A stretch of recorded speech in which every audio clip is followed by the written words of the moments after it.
Okay, let's talk about one of the weirdest little glitches in the human brain. You know what I'm talking about. The one where you have this brilliant idea, you stand up, walk through a doorway, and poof, it's just gone. What is happening there? Well, let's get into it. I mean, we've all been there, right? You walk into the kitchen with a crystal clear mission, only to stop dead in your tracks, look around, and realize your mind is a total blank.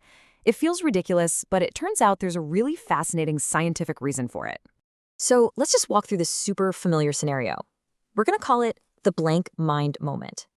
Okay, so it starts with a simple goal. You're chilling in the living room, your phone is about to die, you have one mission and one mission only: get that charger. You know exactly where it is. So you get up, you start walking with this real sense of purpose. The goal is locked in your mind. And then you do it. You physically pass from one room to another, right through that doorway. And in that one simple move, something in your brain, well, it shifts. The mission is just gone. It has vanished. You're standing in the middle of the bedroom with absolutely no clue what you came in for. So what on earth is actually going on? So it turns out this isn't just you being forgetful. It's a real, documented psychological phenomenon, and it's known as the doorway effect. Yep, this simple act of moving from one place to another basically acts as a mental reset switch. It's a totally real, measurable thing where our brain essentially wipes the slate clean of whatever we were just about to do. Now, to understand why this happens, it really helps to think of your brain less like a video camera that's always recording and more like a super efficient filing cabinet. See, your brain is constantly organizing information. It creates a little mental file for whatever room you're in, and it shoves all the relevant thoughts and goals for that specific place right into that file. Psychologists have a name for this, of course. They call it event segmentation. Let's break it down. So, step 1, you walk into the living room, your brain opens the living room file. Step 2, you realize, oh, I need my charger. So that thought gets dropped into the current file. But step 3 is the crucial part. When you leave the room, your brain just automatically closes and archives that file, basically thinking, okay, the living room event is over. You can literally think of the doorway itself as a physical trigger.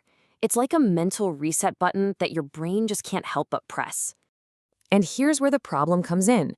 The goal you formed back in the old context, get the charger from the living room, is now in direct competition with all the brand new information in the bedroom.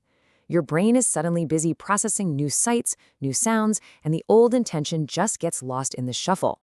So the real takeaway here is that the doorway acts as a trigger. Your brain isn't making a mistake. It's actively trying to be helpful. It's filing away the old info to make space for the new stuff.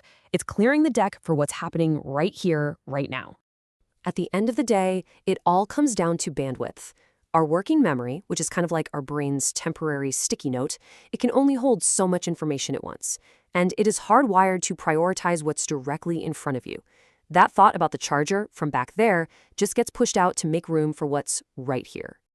Okay, so we get the problem now, right? The good news is there's a very simple and weirdly effective way to get that lost thought back. First, and this is really important, stop beating yourself up about it. This isn't a sign that your memory is failing. It's actually a sign of an incredibly efficient brain that's just a little too aggressive with its filing system.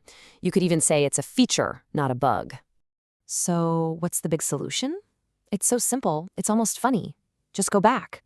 Seriously, return to the room where you first had the idea. That original environment acts as a super powerful memory cue. The second you walk back in, your brain reopens that old file and poof, the thought usually comes rushing right back. So the next time you find yourself standing in a room with a blank stare, you'll know exactly what happened. And that leaves us with a really fascinating final thought. If a simple doorway can act as a mental reset button, what other subtle triggers are out there in our environment, constantly shaping our thoughts without us even realizing it?